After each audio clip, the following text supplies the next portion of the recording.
pagi pemirsa, kembali lagi dengan saya Anissa sebagai penyiar berita. Di sini saya akan membahas berita tentang pelaksanaan TKA atau tes kemampuan akademik yang menuai pro dan kontra.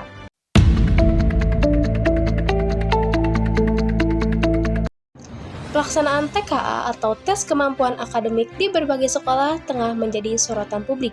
Kebijakan yang bertujuan mengukur kemampuan siswa secara menyeluruh ini justru memunculkan beragam tanggapan.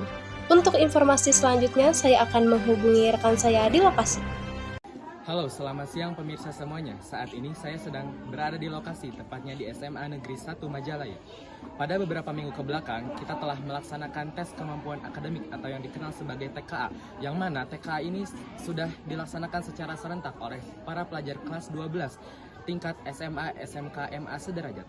Lalu, bagaimana pendapat para siswa mengenai kegiatan TKA ini? Mari kita dengarkan laporannya. Baik teman-teman semuanya, di sini saya sedang bersama dengan dua narasumber kita pada hari ini. Boleh dengan teteh siapa? Boleh perkenalan dulu ya teh? Saya Nurul Khairunisa dari kelas 12L. Saya Tiara Martasya dari kelas 12L. Oke, baik. Bagaimana dengan adanya kegiatan TKA yang sudah dilaksanakan beberapa minggu ke belakang?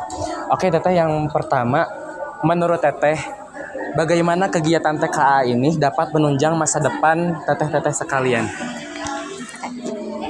Izin ya. Kalau menurut saya ya, pendapat saya nih ya, TKA itu nggak harus menunjang masa depan ini. Jadi masa depan itu nggak terpaku sama TKA.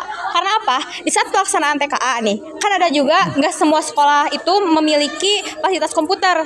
Jadi kalau misalnya sekarang nih TKA dijadikan penunjang untuk masa depan atau untuk PTN atau apa, menurut saya itu kurang efektif. Karena ada beberapa kendala.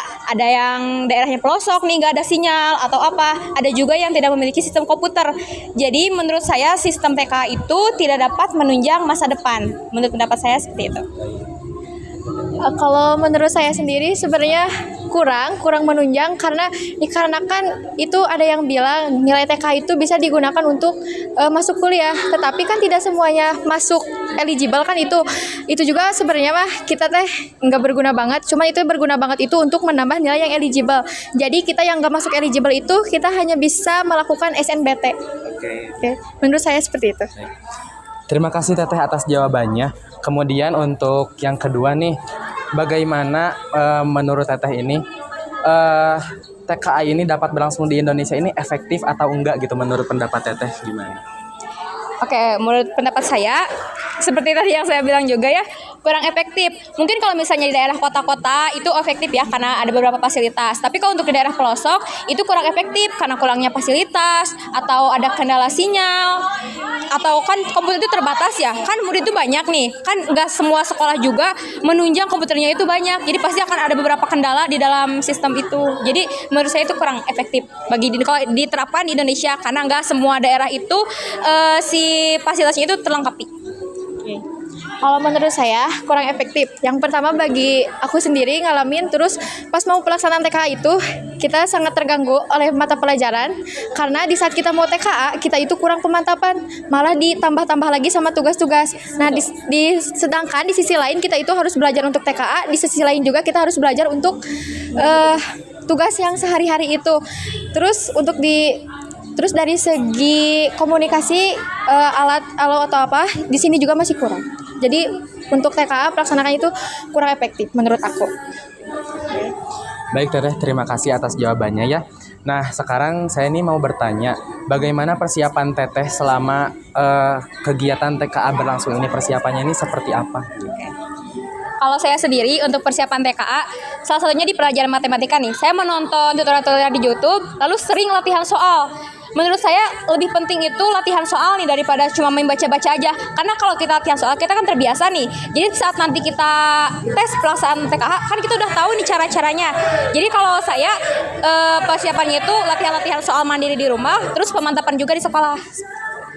Kalau aku sendiri, aku latihan soal di Bisa dan Edu, pelajaran seperti pelajaran wajib sama juga pilihan, terus pemantapan juga di sekolah. Tapi pemantapan di sekolah kan itu hanya terbatas, jadi aku lebih sering ke latihan soal di Bisa dan Edu sama nonton YouTube.